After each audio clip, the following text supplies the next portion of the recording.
छात्रों नमस्कार। मैं डॉक्टर विद्यानिधि आचार्य। मदालसा पाठ, इससे पहले भी मैंने एक वीडियो बनाया था और एक नया वीडियो लेकर आया हूं। उसके आगे मदालसा पाठ, जैसा कि आपको पता है, 9वां पाठ है और 9वां पाठ है मदालसा में जो आपने पढ़ा, कुंडला और मदालसा के बीच में बातचीत, और बातचीत का अंत ये आया था कि मैं ब्रह्मवादिनी हो जाऊंगी। और ब्रह्मवादिनी के साथ साथ उसने कहा कि किस तरह से जो है आप अपनी जीविका चलाओगी अकेली रह करके। तो उससे आगे हम कुछ चीजों को अब बढ़ा रहे हैं। तो कुंडला और मदालसा की बातचीत एक उपवन में हो रही है और पेड़ के पीछे छिप करके ऋतध्वज सुन रहा है। मदालसा विश्वावसु की पुत्री है और गंधर्वराज विश्वावसु की, और ऋतध्वज शत्रुजित का पुत्र है। वह मदालसा के बात सुन रहा है छिपकर। तो उससे आगे हम देखते हैं कि बात कुंडला की कहां से शुरू करते हैं, कहां तक पहुंची हुए, और उसके बाद हम इस पैराग्राफ को देखते हैं। पैराग्राफ में हम क्या कुछ कहना चाहते हैं। तो पैराग्राफ में शुरू करता हूं। कुंडला कहती है, गृहस्थाश्रमं प्रविश्य स्वशिशूनां चरित्र निर्माणम मातुराधीनम तत्र का विचारणा। ये गृहस्थाश्रम है। गृहे स्थित गृहस्थ, इसको आप ऐसा समझिए, गृहे स्थित गृहस्थ। भारत में 4 आश्रम है। ब्रह्मचर्य पढ़ने पढ़ाने के लिए, गृहस्थम संतानोत्पत्ति के लिए, वानप्रस्थ बच्चों को आगे ज्ञान विज्ञान की शिक्षा देने के लिए, और संन्यास। ये 4 आश्रम है। तो गृहस्थ आश्रम नंबर 2 पर है। लेकिन ये बात भी आपको याद रखना होगा कि गृहस्थ ही वह आश्रम है जिस आश्रम की सहायता से सारे आश्रमों का भरण पोषण होता है। चाहे वो ब्रह्मचारी है, ब्रह्मचर्य है, वानप्रस्थ है और संन्यास है। कोई भी व्यक्ति है या भिक्षुक ही क्यों नहीं है, वो सब के सब गृहस्थाश्रम के पास ही जाकर के कहेंगे हमें अन्न दो। ब्रह्मचारी कहेगा दक्षिणा दो या दान दो, किमपि देहि। वानप्रस्थी भी आकर इसी से मांगेगा खाना, सन्यासी भी इसी से खाना मांगेगा, भिक्षु भी इसी से मांगेगा खाना। गृहस्थ आश्रम एक तरह से समुद्र है। गृहस्थ आश्रम सबका भरण पोषण करने वाला, वह क्या कहेंगे इसको, दानवीर है। वही सबको खिलाता है। गृहस्थ ही सभी आश्रमों का भरण पोषण करता है। गृहस्थ आश्रम ही विष्णु है, पालक है, भरण पोषण करने वाला है। तो कहते गृहस्थाश्रमं प्रविश्य, गृहस्थ आश्रम में प्रवेश करके। प्र उपसर्ग है, विष धातु है, लेप प्रत्यय है, जैसे कि मैं बार बार आपको बताता हूं।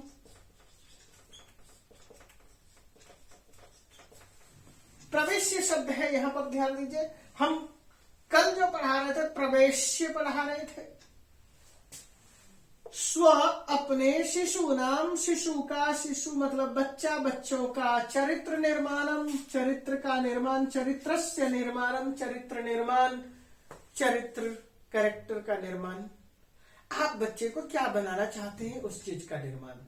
आप बच्चे को देव बनाना चाहते हैं या बच्चे को दानव बनाना चाहते हैं, बच्चे को राक्षस बनाना चाहते हैं, बच्चे को क्या बनाना चाहते हैं।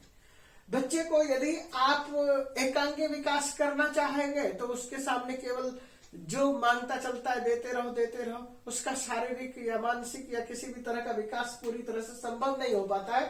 तो बच्चे को उसकी आवश्यकता के अनुरूप ही देना होता है। और चरित्र निर्माण वहीं से शुरू होता है कि आपको क्या बनना है, क्या बनने का उद्देश्य है, लक्ष्य क्या है। महान दानी बनना चाहता है तो उसको आगे जाके कमाना पड़ेगा। महान ज्ञानी बनना चाहता है तो उसको आगे तक पढ़ते रहना पड़ेगा। महान विद्वान बनेगा। तो इस तरह से उसको बनना क्या है, उसका एक उद्देश्य होना चाहिए। मातुर आधीनम, ये सारा का सारा माँ के अधीन है। मातुर आधीनम आपने कई बार सुना होगा कहानी शिवाजी के विषय में। शिवाजी के विषय में क्या प्रसिद्धि है कि उसकी माँ जीजाबाई बराबर एक किले की तरफ निगाह करके और बोलती थी, बेटा वो देख लो, वो सामने जो झंडा दिखाई दे रहा है उस झंडे को तुम्हें निकाल के उतार कर लाना है। अपने छोटे से बच्चे शिवा को वो देख करके झंडा दिखा करके इशारा करती थी, उस झंडे को निकाल कर लाना है। तो वह वहां से वीर बना, माता के अधीन है पुत्र के चरित्र का निर्माण करना, तत्र का विचारना। इस विषय में तुम्हारी क्या विचारधारा है, तुम क्या सोचती हो? बदावसा कहती है, यथा अहम पश्यामी, जैसा कि मैं देखती हूं। क्या देखती है? अब हम उस चीज को देखते हैं। यथा अहम पश्यामी, जैसे कि मैं देखती हूं। यथा प्लस अहम, यथा हम दीर्घ संधि है। पश्यामी लट लकार उत्तम पुरुष एक वचन। पुरुषः पुरुष भार्यया स्वाधिपत्यम, भार्या के ऊपर अपना स्व मतलब अपना आधिपत्यम, आधिपत्य आधिपत्य का मतलब अधिकार। स्थापयति स्थापित करता है। तो वो क्या कहना चाहती है कि मैं अक्सर देखती हूं कि पुरुष जो है भार्या के ऊपर, पत्नी के ऊपर अपना अधिकार स्थापित करता है। तो पुरुष बिना अधिकार जताए नहीं रहता है। उसका उदाहरण दे रही है। द्रौपदी स्वीयम संपत्ति मन्यमाना। द्रौपदी को, आपने महाभारत में द्रौपदी शब्द सुना है।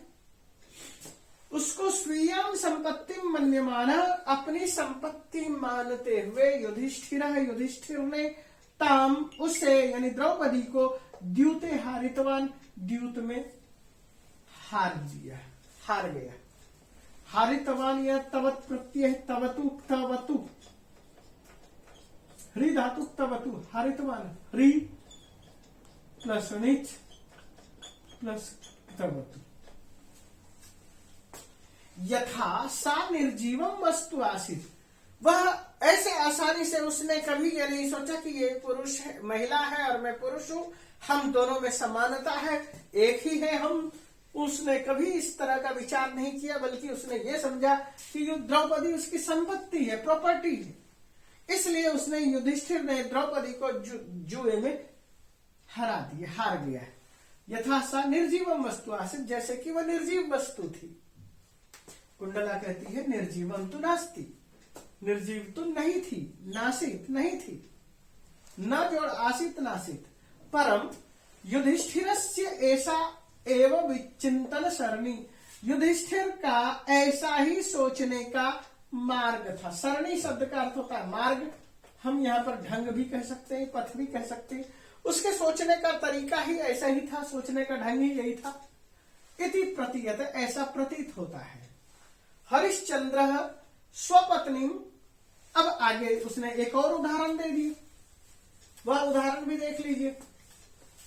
हरिश्चंद्र स्वपत्नी, अपनी पत्नी, शैव्या को, पुत्रम रोहितम च, और पुत्र रोहित को, जनसंकुले भीड़ में। हरिश्चंद्र सतयुग में एक राजा हुआ, इसने द्वापर का उदाहरण दिया इससे पहले, अब दूसरा लीजिए सतयुग का उदाहरण।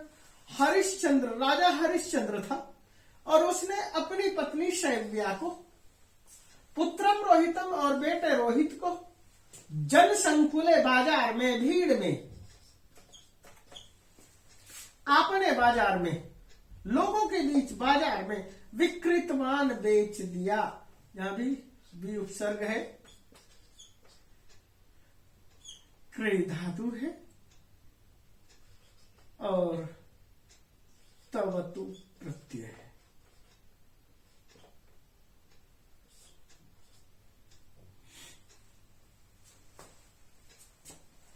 तो ये धातु है। कृणाति, कृणीता, कृणवंती, इस तरह से रूप बनता है। बेचा। नास्ति में मनोरथ, इसलिए कहते हैं कि हरिश्चंद्र ने अपनी पत्नी शैव्या को और रोहित को बाजार में, लोगों के भीड़ में बाजार में बेचा। इसलिए नास्ति में मनोरथम, ईदृशम मेरा मनोरथ ऐसा नहीं है, न जोड़ अस्ति नास्ति मैं मनोरथम मेरा मनोरथ ईदृशम इस तरह का। पत्नी पदवम अंगीकर्तुम पत्नी पद को स्वीकार करने के लिए अंगीकार करना, मैं पत्नी पद अंगीकार नहीं करना चाहती, अंगीकार। और कर तुम क्री धातु तुमुन प्रत्यय। कुंडला कहती है कटु सत्यम, यह कड़वा सच है। खलु जोड़ एतत् खलवेतत्, ये खलु जोड़ एतत्।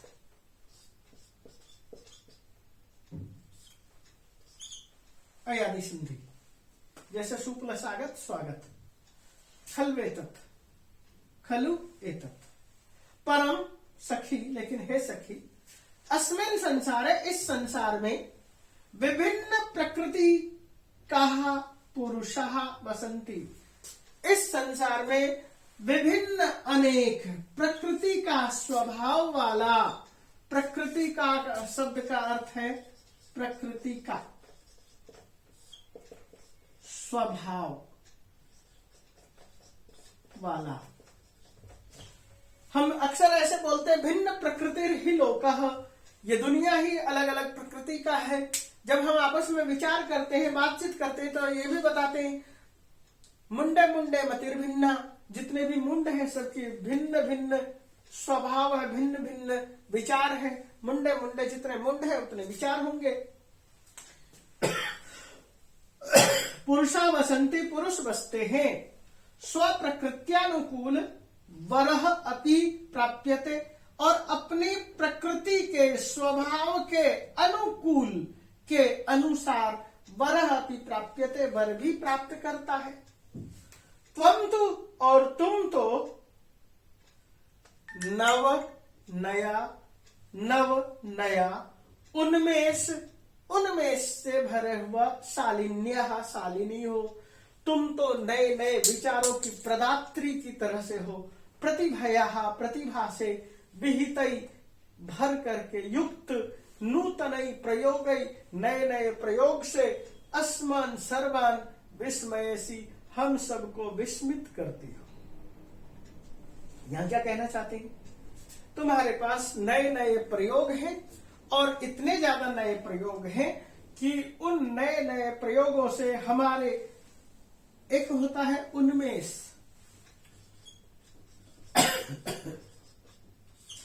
उन्मेष का मतलब आंखें खोलना।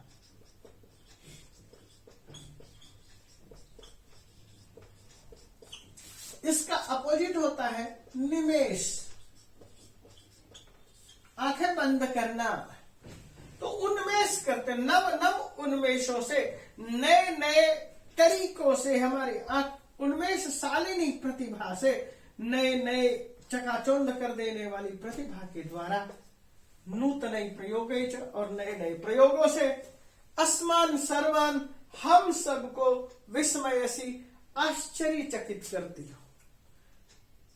हमें तुमने आश्चर्य में डाल रखा है अपने ज्ञान की, अपनी प्रतिभा की बदौलत। गृहस्थाश्रमोपि एका प्रयोगशाला, गृहस्थाश्रम भी एक प्रयोगशाला। मैंने आपके सामने अभी गृहस्थाश्रम के विषय में चर्चा की, और गृहस्थाश्रम चरित्र निर्माण की एक प्रयोगशाला होती है। यस्याम, जिसमें त्वम, एक मिनट, यस्याम तु, जिसमें, यस्याम जिसमें, त्वम तु स्व ज्ञान विज्ञान, अपने ज्ञान और विज्ञान से प्रयोगम कर तुम सक्ष्यसी, प्रयोग कर सकते हो, सक्ष्यसी कर सकते हो। सक्ष्यति शक धातु का लिट लकार उत्तम पुरुष एक वचन है। तो यहाँ क्या कहना था कि तुम्हारे पास एक अपनी प्रतिभा है, तुम प्रतिभाशालिनी हो, और तुम अपनी प्रतिभा के माध्यम से ज्ञान विज्ञान को बढ़ा सकती हो, ज्ञान विज्ञान का प्रयोग कर सकते हो। यहाँ पर कौन सी चीज का ज्ञान विज्ञान कहा है? गृहस्थाश्रम एक प्रयोगशाला है, उसमें तुम अपने प्रयोगों को कर सकते हो, अपने ज्ञान को उन्नत कर सकते हो, देख सकते हो प्रयोग करके कि कैसे हो सकता है। इस तरह की बातें थी। तो मदालसा कहती है कुंडले दुर्लभ जनो ईदृश, हे कुंडले दुर्लभ जन ईदृश, दुर्लभ लोग ही होते हैं। यहाँ पर यह गृहस्थ प्रयोगशालायाम, जो गृहस्थ रूपी प्रयोगशाला में स्वपत्न्यै, अपनी पत्नी के लिए स्वतंत्रता दद्यात्, स्वतंत्रता दे, आजादी दे। ऐसा सुलभ नहीं है, इसलिए कहते हैं ये दुर्लभ है। दुर्लभ जन ईदृश, ऐसा आदमी बिरला ही होता है जो अपनी पत्नी को आजादी दे। यहाँ क्या कहना है? पत्नी को आजादी देना। दुर्लभ पुरुष होते हैं वे पुरुष, बड़ी कठिनाई से मिलते हैं जो अपनी पत्नी को आजादी दे। तो पत्नी को, स्त्री को आजादी के विषय में प्राचीन काल से यही कहा जा रहा है, स्त्री स्वातंत्र्यम न अर्हति, स्त्री स्वतंत्र नहीं रह सकती। ये किसी भी जगह, किसी भी समाज में, आज के दौर में भी आप यदि कहीं किसी स्त्री को देखते हैं पहुंचते हुए, तो बहुत सारे लोग उसे घेरने की कोशिश करते हैं, उसे अपमानित करने की कोशिश करते हैं, चाहे वो ड्रेस सेंस हो, चाहे उसका फैशन हो, चाहे उसका कुछ भी हो, चाहे उसका ज्ञान हो, चाहे विज्ञान हो।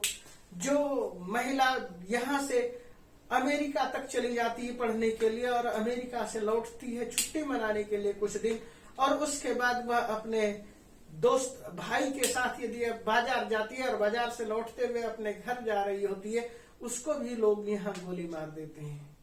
तो महिला सुरक्षित नहीं है। तो इसलिए कहा कि महिला सुरक्षित क्यों नहीं है? क्योंकि यहाँ महिलाओं के प्रति वह एक संवेदनपूर्ण भावना आज तक डेवलप नहीं हो पाई है। भारत में इतने सालों से पुरुष पैदा हो रहे हैं, स्त्री पैदा हो रही, लेकिन उनके अंदर महिलाओं के प्रति आज भी संवेदना जागृत नहीं हुई है, केवल कामुकता जागी हुई है। यही वजह है कि स्त्री स्वतंत्र नहीं रह पाती है। गृहस्थ भी, प्रयोगशाला होते भी कोई भी पत्नी, कोई भी अपनी पत्नी को स्वतंत्र नहीं छोड़ना चाहता। इसलिए नारी स्वातंत्र्यम नारहति, नारी स्वतंत्र नहीं रह पाती, क्योंकि उसकी हर आदमी का सोचने का नजरिया, मुंह में कुछ भी कहें, मुंह में राम बगल में छुरी होता है, लेकिन उनके अंदर जो है क्या कहते हैं, कामुकता, काम पिपासा कुछ अलग ही ढंग से उबाल मारता है, जो कि जिस वजह से स्त्री स्वतंत्र नहीं रह पाती है। यही बात है। लेकिन यहाँ पर यह कहना है मदालसा का, वह पुरुष दुर्लभ ही होगा, बड़ी कठिनाई में उपलब्ध होगा, जो कि स्त्री को स्वतंत्र रहने देगा। ऋतध्वज उसी समय आता है। स्वगतम, यह स्वागतम नहीं है, सु जोड़ स्व मतलब अपने, गतम मतलब अंदर, स्वगत का मतलब अपने मन ही मन, और प्रकाशम का अर्थ होगा सामने। दोनों को समझिए, नाटक का ये वह हिस्सा है, स्वगतम और प्रकाशम। जब आप देखते हैं कई बार आदमी मन ही मन कुछ का कुछ बोल रहा होता है और प्रकाशम सामने कुछ और बोल रहा होता है। अवसरो अयम आत्मानम प्रकाशयितुम, अब मैं झाड़ी से निकल सकता हूं और अपने आप को इन दोनों के सामने उपस्थित कर सकता हूं। अवसरो अयम आत्मानम प्रकाशयितुम, अपने आप को यहाँ इन लोगों के सामने, अपने आप को इनके सामने प्रकाशित करने के लिए, सामने उपस्थित करने का अयम अवसर, यह अवसर है प्रकाशयितुम, प्रकट करने के लिए। यानी मैं अब उनके सामने उपस्थित हो सकता हूं। तो क्या हुआ? उपस्थितो हम, सामने आ गए, उपस्थितो हम, मैं उपस्थित हूं। शत्रुजिता पुत्र ऋतध्वज, मैं शत्रुजित का पुत्र हूं, ऋतध्वज नाम है।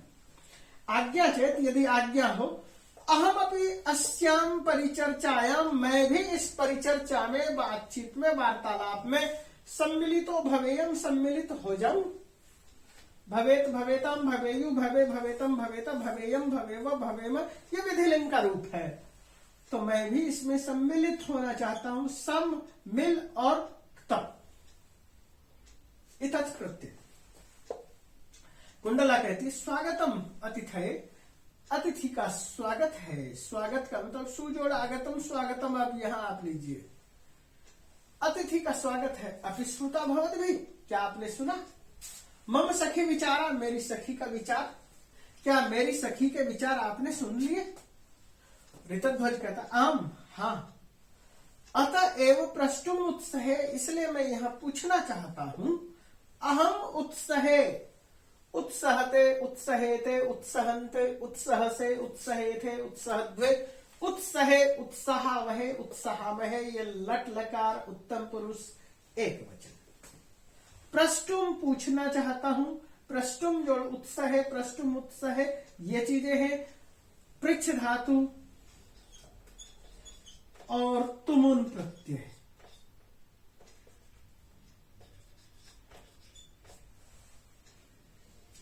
गंधर्व राजा,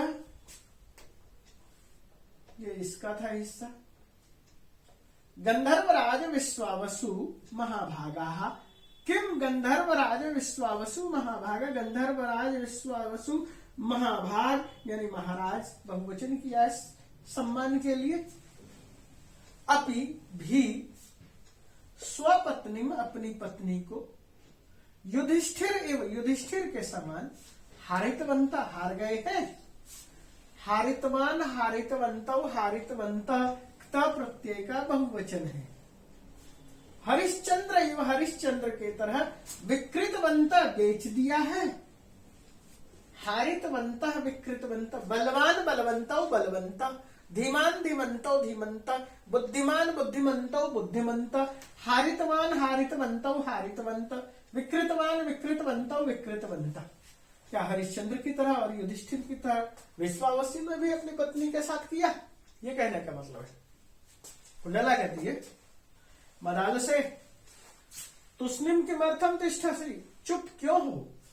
देहि प्रत्युत्तरम, उत्तर दो। प्रति प्लस उत्तरम, यण संधि, प्रत्युत्तरम।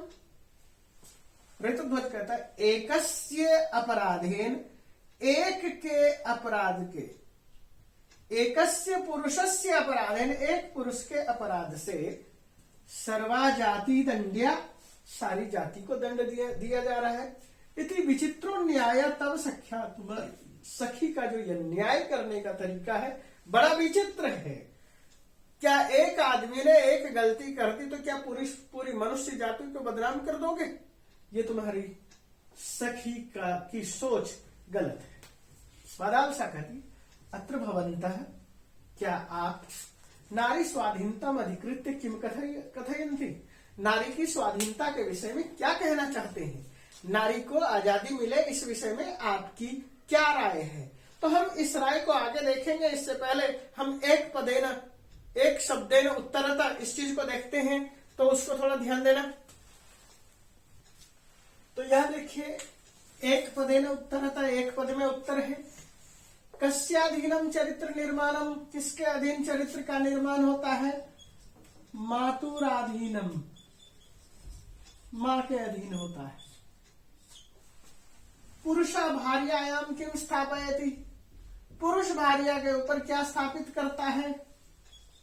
अधिकार, आधिपत्यम या अधिकारम।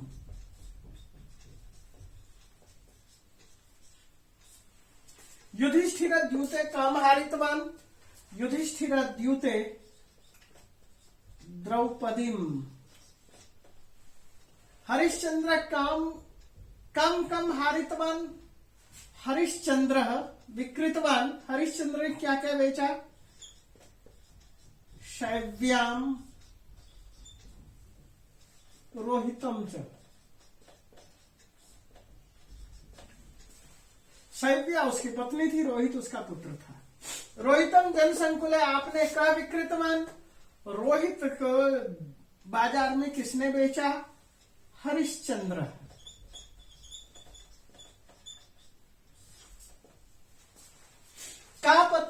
अंगीकर्तुं नोत्साहते, कौन पत्नी पद स्वीकार करना नहीं चाहती? मदालसा।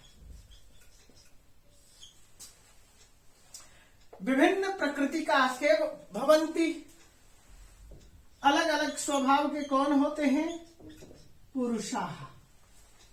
मुंडे मुंडे का भिन्नः मतिर्।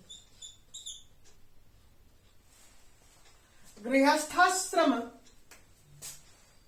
का भवितुं शक्यते। गृहस्थाश्रम क्या हो सकती है? प्रयोगशाला। एकस्य अपराधेन जातिः दंड्या कीदृग्न्यायः।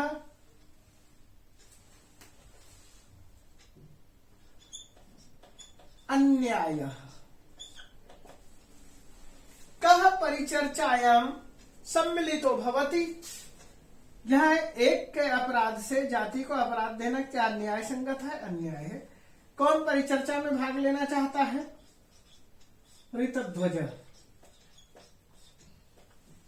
दुर्लभ पुरुष क भवति। यह पत्नीं स्वातंत्र्यं करोति। ये एक पद में उत्तर था और इसी को थोड़ा बहुत जोड़ तोड़ करके अनेक वो एक पद की जगह एक वाक्य में भी उत्तर ढूंढ सकते हैं, बना सकते हैं। जैसे मैंने यहां पर ये कर दिया, तो हम अगले पैराग्राफ की तरफ बढ़ते हैं। तो ऋतध्वज कहता है, माता एवं प्रथमा आचार्य, माता ही पहली गुरु होती है। इति अस्ति में अवधारणा, यही मेरा अवधारणा। इति प्लस अस्ति इत्यस्ति यन संधि है। मैं अवधारणा, मेरी अवधारणा है, मेरी विचारधारा है। माता पहली गुरु है, ये मेरी पहली विचारधारा है। नारी एवं नारी ही समस्त सृष्टि निर्मात्री, समस्त सृष्टि का निर्माण कर्त्री है। अब यहां पर ये चीजें देखिए, प्रथमा आचार्य क्यों कहा गया है? छोटा बच्चा होता है, बच्चे को मां ही शब्दोच्चारण सिखाती है, मां ही रिलेशन से जुड़ने वाले सभी शब्दों को बच्चे के सामने रखती है, मां ही उसको मम मम करके बताती है, दादा करके बताती है, पापा करके बताती। ये सब दादा, पापा, मामा, चाचा, सब कुछ जो है मां ही उसको बच्चे के अंदर सबसे पहले शब्द प्रवेश कराती है, क्योंकि बिना मां के शब्द प्रवेश के बच्चा प्लेन होता है, उसे कुछ नहीं पता होता है। इसलिए नारी समस्त सृष्टि का निर्मात्री है। किस सृष्टि में है क्या? पुरुष है और नारी है, तो सारी सृष्टि का निर्माण कर्त्री, इसलिए नारी कहा गया है। निर, मां और त्रि। परम कथनेन किम, लेकिन इसके कहने से क्या? परम कथनेन किम, इसके कहने मात्र से क्या? परीक्षा एवं ज्ञास्यति, परीक्षण करने से पता चलेगा। ज्ञास्यति ज्ञा धातु है, लकार उत्तम प्रथम पुरुष एक वचन, ज्ञास्यति अत्र भवति। आप यहाँ परीक्षण करके बता सकते हैं। परीक्षार्थम उद्यतोस्मि, मैं परीक्षा के लिए उद्यत हूं। गृहस्थाश्रम प्रयोगशालायां, मैं इस गृहस्थाश्रम प्रयोगशाला में उपस्थित हूं। परीक्षण करना चाहे परीक्षा करो। यह है परीक्षा प्लस अर्थम प्लस उद्यतः, परीक्षार्थ उद्यतः, और उद्यतः के बाद अस्मि उद्यतोस्मि, परीक्षा के लिए तैयार हूं। गृहस्थाश्रम रूपी प्रयोगशाला में, वहां चर्चा ही थी कि गृहस्थाश्रम भी एक प्रयोगशाला है। उसने कहा गृहस्थाश्रम रूपी प्रयोगशाला में परीक्षा करने के लिए, परीक्षा देने के लिए मैं तैयार हूं। इसका, इन सारी बातों का एक ही मकसद है, मैं विवाह के लिए तैयार हूं। ऋतध्वज कहता है, मदालसा मैं तुम्हारे साथ विवाह करना चाहता हूं। मदालसा स्वीकृत प्रस्ताव, मदालसा ने कहा ठीक है तुम्हारा प्रस्ताव मैंने स्वीकार कर लिया, मैं भी तैयार। इसका मतलब ये हुआ। कुंडला कहती दिष्टिया वर्धितम युवाम, आप दोनों ने अपना दृष्टिकोण बढ़ा लिया है। ये जो तुम्हारा दृष्टिकोण था दोनों का कि प्रयोगशाला है या नहीं है, क्या तुम दोनों ही प्रयोगशाला में कूदना चाहते हो? मित्रवर, गंधर्व कन्या मदालसा, ये जो कन्या है गंधर्व कन्या है, मदालसा है। गंधर्व विवाह विधि न वृणोति अत्र भवंतम, आपका जो यहाँ पर वर्ण होगा गंधर्व विवाह की पद्धति से ही आपको वर्ण किया जाएगा। वृणोति अत्र भवंतम, आपका वर्ण जो है आपको स्वीकार गंधर्व विधि से ही किया जा सकता है। तो आकारे हम कुलगुरुम तुम्बरुम, क्या मैं कुलगुरु तुम्बरु को बुला लूं? असौ अग्निम साक्षीकृत्य, वे ही अग्नि को साक्षी करके मान करके आशीर्वचांसी वक्षति, आशीर्वचन कहेंगे। यहां वच धातु है, लट लकार है, उत्तम पुरुष है, एक वचन है, वक्ष प्रथम पुरुष एक वचन, वे ही बोलेंगे। तो यहां पर ये कहा कि ठीक है, तो तुम भी अपने प्रयोगशाला में कूदने को तैयार हो, ये भी दोनों प्रयोगशाला में कूदने को तैयार हैं। तो मियाँ बीबी राजी, तो फिर क्या करेगा काजी? काजी को बुलाते हैं और पढ़वा देते हैं। तो तुम्बुरु को बुलवाते हैं और अग्नि के सामने आपके फेरे दिलवा देते हैं। लेकिन विवाह गंधर्व रीति से होगा, क्योंकि यह कन्या गंधर्व कन्या है। हमने पहले ही गंधर्व की चर्चा कर दी थी, जैसे कि गंधर्व, यक्ष, देव, अप्सरस, किन्नर, इस तरह के अनेक जातियां प्रजातियां थी जो कि हमारे जो मनुष्य की जो वैदिक संस्कृति है इनसे विचारधारा से मेल न खाते हुए भी पहाड़ी एरिया में रहती थी। यक्ष, किन्नर, देव, गंधर्व आदि सभी। ये अलग प्रजाति है तो अलग प्रजाति है तो अलग विवाह पद्धति होगी। और वैसे यदि आप खोजें तो इस तरह की विवाह पद्धति की चर्चा भी मिलेगी मनुस्मृति के 8 विवाह में। ब्रह्म विवाह, दैव विवाह, आर्ष विवाह, गंधर्व विवाह, प्राजापत्य विवाह, राक्षस विवाह, पिशाच विवाह, असुर विवाह, इस तरह से विवाह की अलग अलग प्रक्रियाएं हैं। उसमें भी आपको गंधर्व शब्द का प्रयोग मिलेगा। गंधर्व का मतलब है लव मैरिज। ऋतध्वज कहता प्रथमम सखी वचनम श्रोष्याव, ठीक है पहले आपके दोस्त की वाणी तो सुन ले। तदनु स्वयं कुल गुरुम पितरौ, तब उसके बाद खुद ही स्वयं अपने आप ही कुल गुरु को, पितरौ च और पिता को, सभाजयितुम गमिष्यामः, सहभागी बनाने के लिए चले जाएंगे। पहले हम आपस में तो बातचीत कर लें, तब कुल गुरु के पास जाएंगे, पिता के पास जाएंगे। कुंडला कहती परस्पर प्रीति मतो, आपस में प्रेम के साथ, प्रीतिमान होकर के, आपस में प्रेम व्यवहार के साथ, भवतो आप दोनों,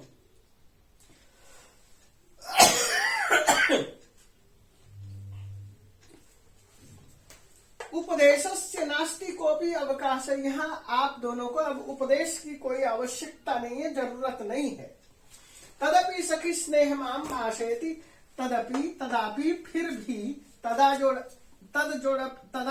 फिर भी, सखी स्नेहम, सखी का प्यार, अपनी सहेली का प्यार, माम भाषयति, मुझे कहने के लिए मजबूर करता है।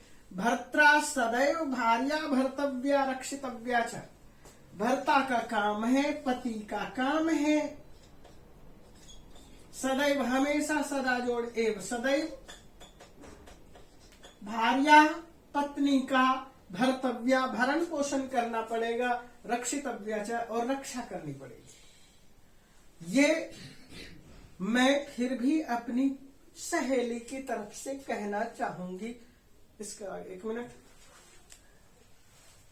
तो आगे देखते हैं।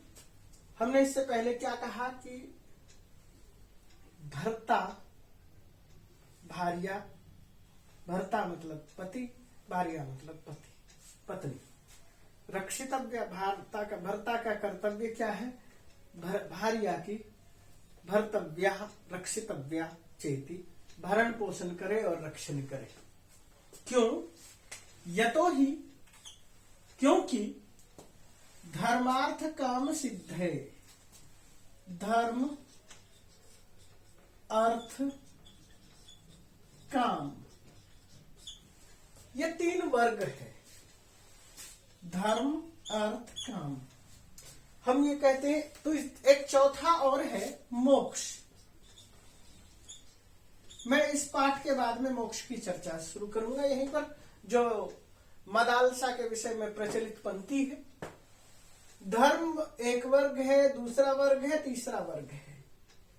तो इन तीनों की सिद्धि के लिए, इन तीनों को सिद्ध करने के लिए, धर्म की सिद्धि के लिए, अर्थ सिद्धि के लिए और काम की सिद्धि के लिए, यथा भार्या भर्तु सहायिनी भवति, यथा जैसे भार्या स्त्री पत्नी, भर्तु पति का सहायिनी भवति सहायिका होती है। जैसे पत्नी पति की सहायिका होती है, सहायिनी सहायता करने वाली, सहायिनी पुल्लिंग में होगा क्या? सहायक। और सहायिका भी बोल लेते हैं स्त्रीलिंग में। तो यहां सहायः और सहायिनी, ये सहायिनी, इसका पुल्लिंग क्या होगा? सहायः। तो यहां तात्पर्य क्या हुआ? धर्म अर्थ काम की सिद्धि के लिए ये जो 3 वर्ग है, इनके सिद्धि के लिए पत्नी ही पति की सहायिका होती है। कारण है कैसे? कैसे सहायिका होती है? वो तो कुछ करती भी नहीं है। तो यहां पर मैं आपके सामने फिर से एक बात रखूंगा। गृहस्थ, गृहस्थ का मतलब पति और पत्नी। गृहस्थ के आश्रय में कितने लोग हैं? ब्रह्मचर्य आश्रम, वानप्रस्थ आश्रम, संन्यास आश्रम, भिक्षुक, भिखारी, जीव जंतु, छोटे छोटे जीव जंतु जैसे कुत्ता है, कबूतर है, और बहुत सारे जीव जंतु हैं जो आकाश में विचरण करने वाले, उड़ने वाले हैं, या और किसी तरह के लोग, भिखारी, भीख मांगने वाले, या और कोई भी है। ये सारे के सारे इसी के भोजन पर निर्भर करते हैं। और इनमें से न तो ब्रह्मचारी भोजन पकाने जाता है, न ही वानप्रस्थी भोजन पकाता है, न सन्यासी भोजन पकाता है, न भिक्षुक भोजन पकाता है, न ही कभी कुत्ता, बिल्ली, मैना, कबूतर ये भोजन पकाते। ये सारे के सारे गृहस्थ पर डिपेंड है। गृहस्थ सुखी तो ये सारे के सारे सुखी। ये इसलिए कहा है भार्या भर्तु सहायिनी भवति। भार्या जो है पति की सहायिका होती है। क्यों? क्योंकि उसी के ऊपर ये सारा का सारा निर्भर करता है कि वह कहां तक किन जीवों की मददगार साबित हो सकती है।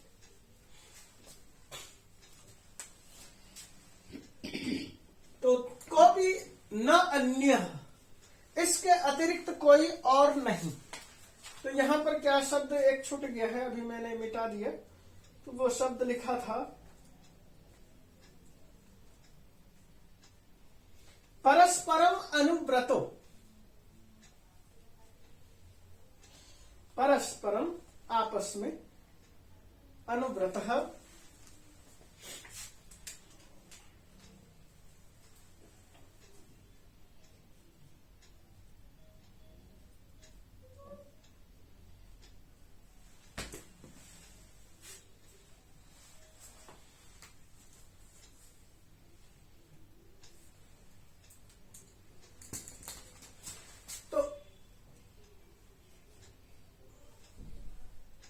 यहाँ भवति उपदेशस्य नास्ति कोपि अवकाश। उपदेशस्य, उपदेश का यहाँ कोई भी अवकाश नहीं है, यहाँ उपदेश के लिए स्थान नहीं है।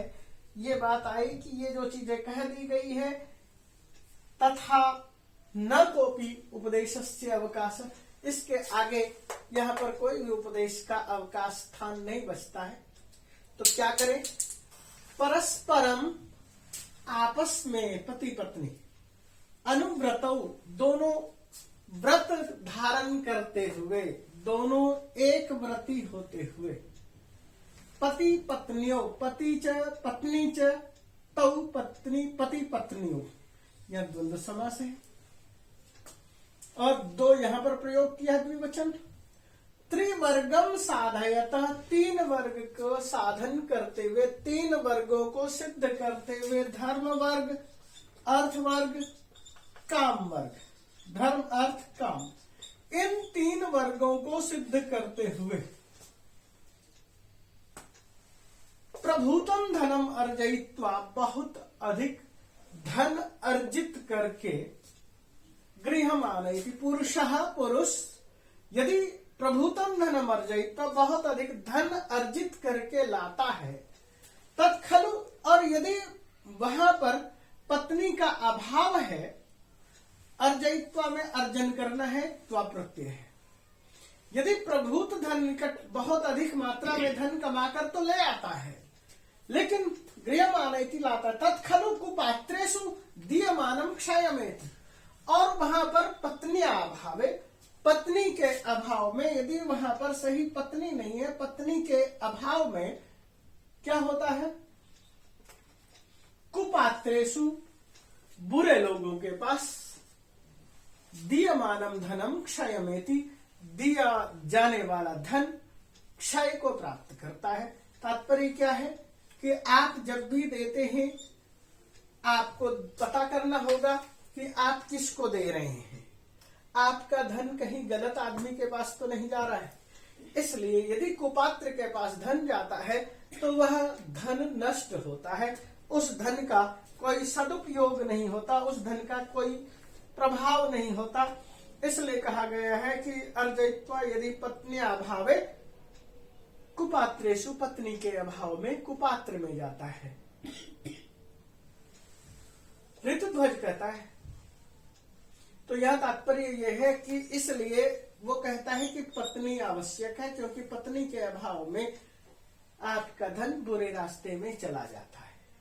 ऋतुध्वज कहता है, लक्ष्म्या रक्षार्थम, लक्ष्मी की रक्षा के लिए, लक्ष्म्या षष्ठी विभक्ति एक वचन है, और रक्षार्थम, रक्षा जोड़ अर्थम, रक्षार्थम, पत्निया, पत्नी का सहयोग अनिवार्य, पत्नी का भी सहयोग अनिवार्य है, जरूरी है। लक्ष्मी की रक्षा के लिए पत्नी का सहयोग जरूरी है, इसका मतलब केवल इतना है। मदालसा कहती, कुंडले, हे कुंडल, लक्ष्मी पूजायाम न में प्रवृत्ति, लक्ष्मी पूजन की मेरी कोई भी रुचि नहीं है। लक्ष्मी पूजा में न में प्रवृत्ति, लक्ष्मी पूजा के प्रति मेरी कोई रुचि नहीं है, अभिप्रेत नहीं है, मेरा कोई अभिप्राय नहीं है। यदि लक्ष्मी ही पूज्या, यदि लक्ष्मी ही पूजनीय है, पूज्या प्रिया च, पूजनीय और प्रिय है, अतिथि वर्यस्य, इस अतिथि का, तथा इदानीमेव नमस्कार है, तो इनसे कह दो प्रयोगशाला चलाने की आवश्यकता नहीं, अभी से हाथ जोड़कर नमस्कार कर लेते हैं, इनको वापस करो। यदि इनको लक्ष्मी पूजा की आवश्यकता है तो लक्ष्मी के साथ जाए। यहां लक्ष्मी से तात्पर्य धन है, लक्ष्मी से तात्पर्य किसी अन्य स्त्री से नहीं है, लक्ष्मी से तात्पर्य भिन्न विष्णु पत्नी से भी नहीं है। फिर भी यहाँ पर लक्ष्मी शब्द का प्रयोग एक तरह से व्यंग के तौर पर किया गया है।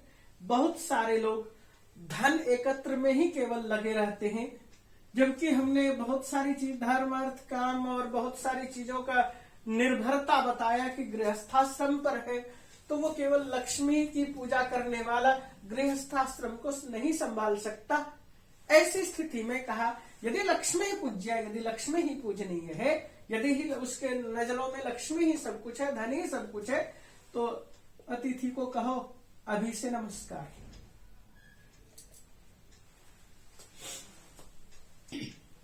स्वभाविनी, स्व अभिमानिनी, अभिमान शब्द का प्रयोग करते हैं, और स्व अभिमानिनी, स्वाभिमानिनी। अभिमान, अभिमानी, स्त्रीलिंग में क्या करेंगे? अभिमानिनी। और जब संबोधन करेंगे तो ये छोटी ई की मात्रा हो जाएगी। जैसे मैंने कहा सरस्वती लिखिए, संज्ञा, और संबोधन करना चाहते हैं हे सरस्वती, तो छोटी की मात्रा। लक्ष्मी, संबोधन करना चाहते हैं तो छोटी की मात्रा। प्रिय, स्वाभिमानिनी प्रिय, अभिमान वाली, स्व अभिमान वाली। अभिमान होना आवश्यक है, घमंड होना आवश्यक नहीं है। घमंड, गर्व और अभिमान में अंतर है। आपके पास ये संपदा है, इस संपदा का आपको अभिमान है, वो एक अच्छी बात है। और यदि आप उस संपदा से गर्व से फूल करके दूसरों को लतियाते हैं, बतियाते हैं, तो वह अभिमान नहीं, गर्व है, घमंड है। स्वाभिमानिनी प्रिय। समक्षम ते कथम, तेरे समक्ष, कथम कैसे, कापी सपत्नी स्थातुम, कोई सपत्नी। सपत्नी का मतलब क्या है?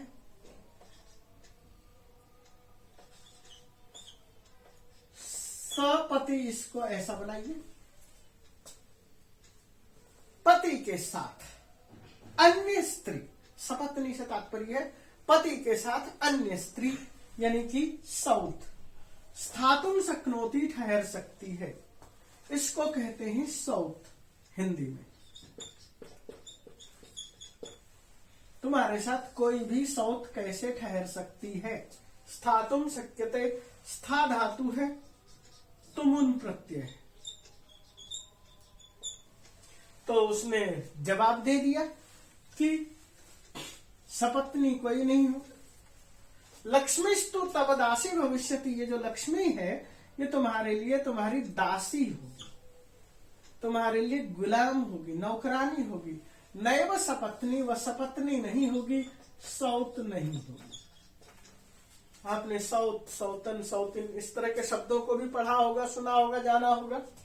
सौतेला, सौतेली माँ, सौतेला पिता, इस तरह के शब्द भी आपने सुना होगा। तो ये सपत्नी शब्द का अर्थ वहां सौत से है। मद गार्हस्पत्यम, मेरे गार्हस्पत्य में, गृहपति में, गृहस्थ धर्म में। त्वद अधीनम भविष्यति, मेरा गार्हस्पत्यम, मेरा गृहस्थ, गार्हस्थ्यम,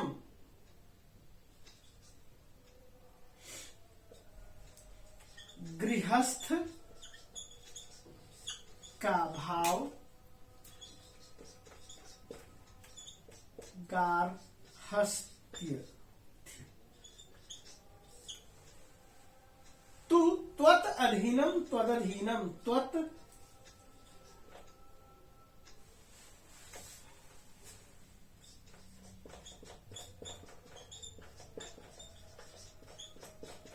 तेरे अधीन होगा।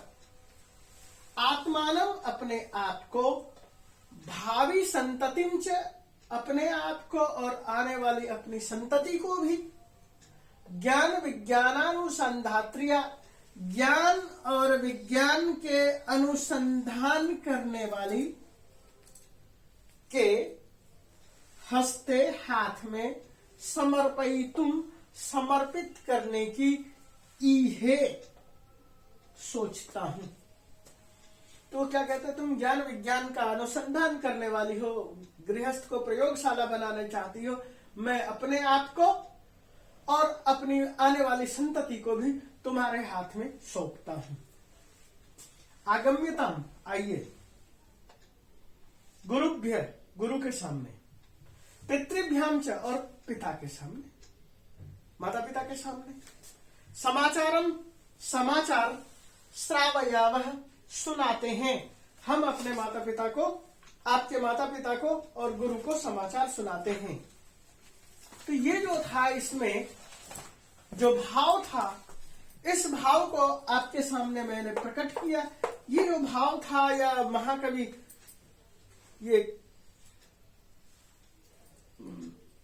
मदालसा थी, मदालसा के अंदर जो भावना थी, मदालसा के प्रति जो प्राचीन काल में लिखित उक्ति मिलती है, तो उसने क्या किया था, उसने अपने सभी बच्चे को साधु बना दिया था, ब्रह्मवादी बना दिया था। क्या सुनाती थी वो लोरी, जो कि उसका हर बच्चा ब्रह्मवादी बन गया। तो वो कुछ इस तरह के बातें सुनाती थी। शुद्धोसी मुक्तोसी निरंजनोसी, संसार माया परिवर्तितोसी, संसार स्वप्नम त्यज मोह निद्राम, मदालसा वाक्य मुवाच पुत्रम। मदालसा अपने पुत्र को यह वाक्य सुनाती थी। जब अपने बच्चों को सुलाती थी तो वो वाक्य बोलती थी, हे आत्मा, तुम पवित्र हो, तुम शुद्ध हो, तुम बुद्ध हो, तुम निरंजन हो। ये संसार माया है, इसमें परिवर्तित होने इसके लिए आप नहीं आए हो। परिवर्तित इसमें, इस परिवर्तनशील संसार में मत झूल जाओ। संसार माया, संसार स्वप्नम, यह संसार एक स्वप्न की तरह से है।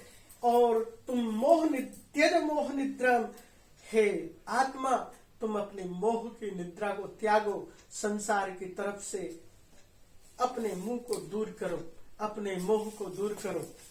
तो शुद्धोसी मुक्तोसी निरंजनोसी, संसार माया परिवर्तितोसी, संसार स्वप्नम त्यज मोह निद्राम, मदालसा वाक्यम उवाच पुत्रम। मदालसा ने हमेशा यही वचन, यही लोरी सुनाई। किसको? अपने पुत्रों को। वो क्यों सुना रही थी? क्योंकि उसको यह दिखाना था कि मैं ब्रह्मवादिनी हूं और मैं सबको, जो भी बच्चे होंगे सबको एक सन्यासी, मजबूत सन्यासी बना सकूं। और उसी चीज को ध्यान में रखते हुए वह इस तरह का उपदेश देती थी। और इन उपदेशों के साथ उसने यह सिद्ध किया। और उसके बाद अंत में ये राजा उसको कहता है कि अब हमारे देश का राजा कौन बनेगा, सब तो सन्यासी बन गए। तो उसके बाद उसने कहा कि आने वाला जो पुत्र होगा वह संसार का पालन करने वाला बनेगा। क्यों उसने शुद्धोसी बुद्धोसी निरंजनोसी कहा? क्योंकि जो भी आत्मा है वह निर्लेप है, निराकार है, निरंजन है, उसके ऊपर किसी तरह से ज्ञान और अज्ञान का प्रभाव नहीं होता। ये सब कुछ तो हम अपने अंदर जबरदस्ती, हम लोभ लालच माया के चक्कर में अपने आप को ढाल लेते हैं। मूलतः आत्मा का स्वभाव यह नहीं है। जो परमात्मा का स्वभाव है वही आत्मा का स्वभाव है। वह अव्यक्त है, निरंकार है। तो इसी के साथ मैं इस चीज को यहाँ खत्म करके और मैं कुछ एक पदेन उत्तरता शुरू करता हूँ। एक पदेन उत्तरता में देखिए, प्रथमा आचार्य का, पहली आचार्य कौन होती है? माता। हमने बता दिया है माता को पहली आचार्य कैसे होती है। समस्त सृष्टि निर्मात्री का, सारी सृष्टि का निर्माण कर्त्री कौन होती है? माता। माता कहिए, नारी कहिए। आप देखते हैं 3 नारी है, सरस्वती, लक्ष्मी, पार्वती,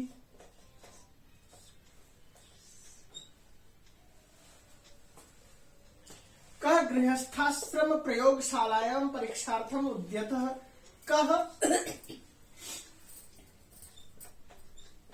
ऋतध्वजः। केन विधिना विवाह संपद्यते? केन? गांधर्व विधिना, गांधर्व विधि से। कः कम साक्षीकृत्य आशीर्वचांसी वक्षति? कः वक्षति? तो कः में तुम्बरु। कम साक्षीकृत्य अग्निम। कह का उत्तरीय, कम का उत्तरीय। कह सदैव भार्या भर्तव्या रक्षितव्या च? कह भर्ता पति।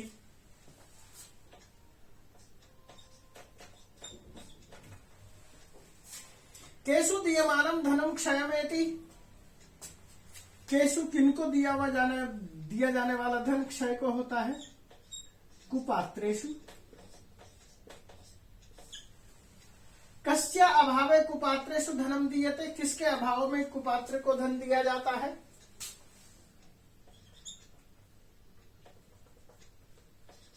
पत्न्याः अभाव, पत्नी के अभाव में। सपत्नी इत्यस्य विग्रह क्रियताम् समानः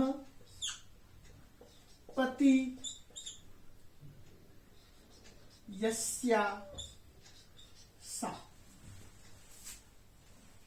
क्या कथयति लक्ष्मी पूजायां न मे प्रवृत्ति? लक्ष्मी पूजा में मेरी कोई रुचि नहीं, कौन कहती है? मदालसा। स्वाभिमानिनी इत्यस्य पुल्लिंग रूपम किम?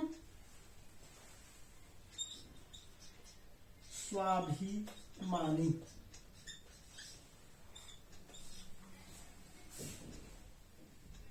को अपि चिंता अत्र विच्छेद किम? ये जो शब्द है इसका विच्छेद क्या होगा? कह जोड़ अपि। बच्चों, मैंने ये पाठ आपके सामने रखा, पाठ के साथ मैंने व्याकरण रखा। एक पदेन उत्तरता को मैंने बहुत सारे प्रश्न बना करके एक पद में मैंने इतने सारे उत्तर रखे कि आपको प्रश्न और पाठ पढ़ने में कभी दिक्कत नहीं होगी। तो ये काफी पाठ लंबा हो चुका है, इसलिए मैं इसी के साथ विराम लेता हूं। आप इन वीडियो को अधिक से अधिक देखिए, सब्सक्राइब कीजिए, औरों को भी बताइए। इसी के साथ धन्यवाद।